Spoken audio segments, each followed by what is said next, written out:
विकास का डंका बजाने वाली भाजपा सरकार की फजीयत हो रही है। सोचिए किस तरीके से देश भर के अलग अलग कोनों से बीजेपी के खिलाफ जनता ने मोर्चा खोल दिया है, लेकिन बीजेपी है जो झूठ पर झूठ बोलने के लिए मजबूर है। और सोचिए कैसे बिहार में अपनी कुर्सी बचाने के लिए लगातार हाथ पैर मारने का काम कर रही है। ये तस्वीर देखिए, तस्वीर है लद्दाख से। लद्दाख में किस तरीके से जनरेशन जेड यानी जेन-ज़ी का बड़ा धमाकेदार प्रदर्शन हो रहा है। नेपाल में जिस तरीके से भयावह तस्वीरें देखने के लिए मिली थी, ऐसी ही लद्दाख से आ रही हैं। और सोचिए लद्दाख को बचाने के लिए जेन-ज़ी ने बीजेपी का कार्यालय फूंक दिया।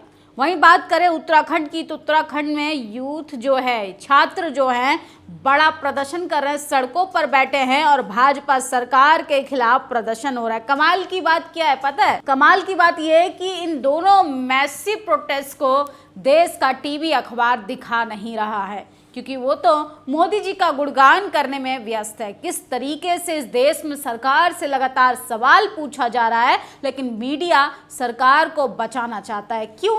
आखिर वैचारिक सहमति की वजह से और जाति की वजह से तमाम लोग सोशल मीडिया पर सरकार की आलोचना कर रहे हैं। और सोचिए लद्दाख को किस तरीके से बर्बाद किया जा रहा है। और जेन-ज़ी ने ये बता दिया है कि सरकार चाहे किसी की भी हो, उसे कुर्सी से तो उतार कर फेंकना पड़ेगा।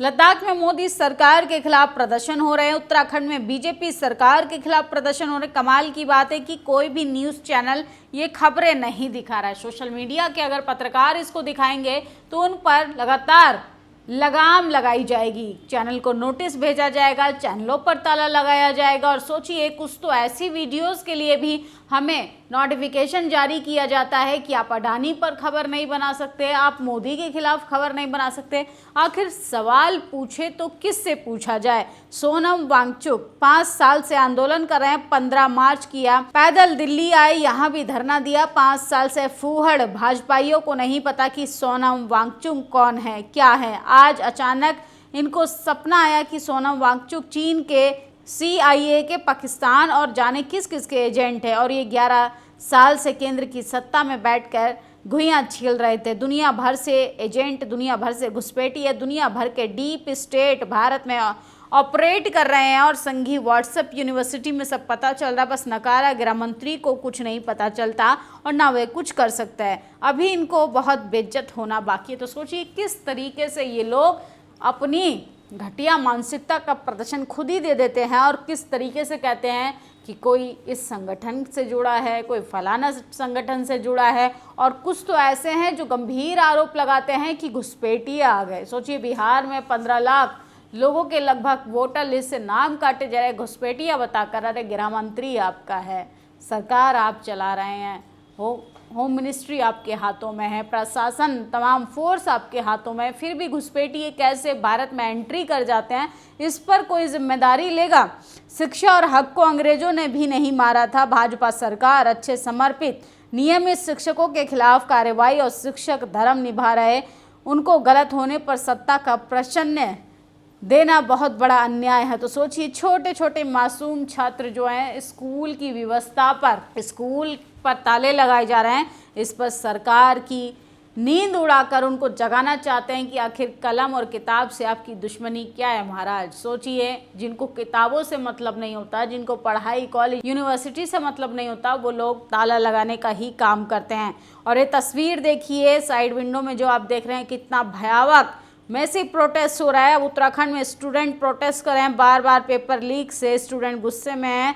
SSC स्टूडेंट भी अलग अलग जगहों पर प्रोटेस्ट कर रहे हैं, परीक्षा ठीक से आयोजित होगी नहीं, इस तरह की गड़बड़ियां होंगी, स्टूडेंट विरोध करे और उसे साजिश बता दो। तो सोचिए इनसे एक पेपर ढंग से नहीं कराया जा रहा, लेकिन ये दुनिया भर का डेटा रखते हैं, लेकिन एक पेपर ढंग से नहीं करा सकते। कभी नीट का पेपर लीक हो जाता है, कभी SSC का पेपर लीक हो जाता है। ये जो फर्जीवाड़ा है ना, कि एजेंसियां जो ठेका लेती हैं पेपर कराने का, असल में ये बड़ा भ्रष्टाचार करती हैं। और सोचिए कैसे बच्चों के भविष्य से खिलवाड़ करती हैं। ये अरविंद यादव हैं, इन्हें अपने 2 बच्चों की स्कूल की ट्यूशन फीस 2000 रुपये की ज़रूरत थी। ठेकेदार ने लालच दिया, 2 घंटे सीवर में उतरो पैसे मिल जाएंगे, लेकिन अरविंद को ना ऑक्सीजन सिलेंडर मिला, ना ही हेलमेट, ना ही सुरक्षा। वे सीवर में जिंदा बाहर नहीं आ पाया। आज उनकी पत्नी निशा, मासूम बच्चे न्याय के सहारे के बिना हैं।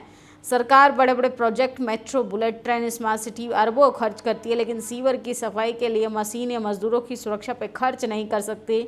1993 से मैनुअल इसके वेजिंग कानूनन अपराध है, फिर भी हर साल सैकड़ों दलित मजदूर इसी तरह सीवर में दम तोड़ देते हैं। अमित यादव की मौत एक हादसा नहीं बल्कि एक हत्या है। तो सोचिए इस हत्या का जिम्मेदार कौन है? सिस्टम की नाकामी, कितने लोगों की मासूम जाने जा रही हैं। और सोचिए हाथ पे हाथ रखकर बैठी है भाजपा सरकार किस तरीके से अपने नंगा नाच का प्रदर्शन कर रही है। इनको सिर्फ चुनाव जीतना है, चाहे कैसे सत्ता पर काबिज रहना पड़े। न जनता के हाल से मतलब है, न दलित पिछड़े आदिवासियों के विकास से मतलब है। युवा दर दर भटक रहा है, किसान लाठियां खा रहा है खाद की लाइन में। और सोचिए किस तरीके से अपने आप को कहते हैं कि हम एक अच्छी सरकार चला रहे हैं। सोनम वांगचुक एक आदिवासी हैं, बौद्ध धर्म को मानते हैं। इनके खिलाफ मनु संघ से जुड़े लोग झूठी बातें फैला रहे हैं। सिस्टम के दक्षिणपंथी खुद चलने नहीं दे रहे, भ्रष्टाचार पे जांच नहीं करते और फिर कहते हैं कि युवा आक्रोशित ना हो। तो सोचिए किस तरीके से लगातार बुद्धिस्ट लोगों को भी बदनाम किया जा रहा है, क्योंकि उनको पता है लद्दाख की सरजमी को जितना सुरक्षित अब तक बुद्धिस्टों ने रखा है, अगर उसको दक्षिण पंथी लोगों के हाथ में दिया जाए तो कैसे बर्बाद कर दिया जाएगा। लगातार सरकार की आलोचनाएं हो रही हैं, सरकार चौतरफा घिर गई है। हिंसाग्रस्त इलाके में कर्फ्यू पे सख्ती से पालन करते हुए पुलिस और अर्धसैनिक बलों ने कम से कम 50 लोगों को हिरासत में लिया। कल कई झड़पों में 4 लोग मारे गए, 80 से अधिक लोग घायल हुए। कल जेनजी और जी एक्शन में थे और उनके पास फोर्सेस, ये नेपाल, श्रीलंका, बांग्लादेश नहीं, गांधी के देश में गांधीवाद ही चलेगा। तो सोचिए किस तरीके से सरकार का भंडाफोड़ हो चुका है। और चंद्रशेखर आज़ाद को उत्तर प्रदेश के सहारनपुर में डिटेन कर लिया गया है, क्योंकि वो मेरठ जाना चाहते थे। और किस तरीके से महापुरुषों का अपमान हो रहा, और यही कोई सिर्फ तर्क से बात कर दे तो इनकी आस्था का सवाल हो जाता है, इनकी भावना आहत हो जाती है। कुछ दिन पहले मेरठ में महापुरुषों के मान सम्मान के लिए हो रहे कार्यक्रमों को लेकर बौखलाई उत्तर प्रदेश सरकार। आज़ाद समाज पार्टी के राष्ट्रीय महासचिव रविंदर भाटी और उनके साथी को मेरठ के दादरी मंडोरा क्षेत्र के बलपूर्वक हिरासत में लेकर रातों रात जेल भेज दिया गया। ये केवल गैर कानूनी कार्रवाई नहीं बल्कि लोकतंत्र का अपमान है। बहुजन गुज्जर समाज की आवाज़ को दबाने की साजिश है। और आज मेरठ जेल में जाकर अपने साथियों से मुलाकात करने वाले सहारनपुर के कस्बा छुटमुलपुर स्थित निवास पे मान्यवर राष्ट्रीय अध्यक्ष चंद्रशेखर आज़ाद को डिटेन कर लिया गया है, जो सरकार की तानाशाही का साफ उदाहरण है। तो सोचिए किस तरीके के हालात हो गए हैं कि आप सरकार से वाजिब सवाल नहीं कर सकते। आप सरकार की नाकामियों पर ये नहीं पूछ सकते कि आखिर सरकार विकास के नाम पे पिछले 11 साल से क्या कर रही है। उत्तराखंड में युवा सिस्टम से टकराने को तैयार इस बहन के शब्दों ने देहरादून में धरने पर बैठी सभी आंदोलनकारी युवाओं का दिल को आज झकझोर दिया है। उत्तर प्रदेश पुलिस ने नगीना सांसद आज़ाद को डिटेन कर लिया, उनके निवास स्थान छुटमुलपुर पर हिरासत में ले लिया गया। और कल लद्दाख में प्रदर्शनकारियों ने बीजेपी कार्यालय से बीजेपी का झंडा तो उखाड़ फेंका, लेकिन तिरंगे को बरकरार रखा। तो सोचिए जो जेनजी को भी बदनाम कर रहे हैं, उनको भी मुंह तोड़ जवाब मिल गया है कि उन्हें राष्ट्र से और उन्हें बस सिर्फ तानाशाही से दिक्कत है। उन्हें नौकरियां चाहिए, उन्हें रोजी रोटी चाहिए। उन्हें किस तरीके से परेशान किया जा रहा है पिछले 11 सालों में। युवा लगातार सरकार से एक सवाल पूछ रहे हैं, नौकरियां कहाँ हैं, विकास कहाँ है। विकास भाजपा का दिन ब दिन दम तोड़ रहा है और मोदी जी डंका बजा रहे हैं।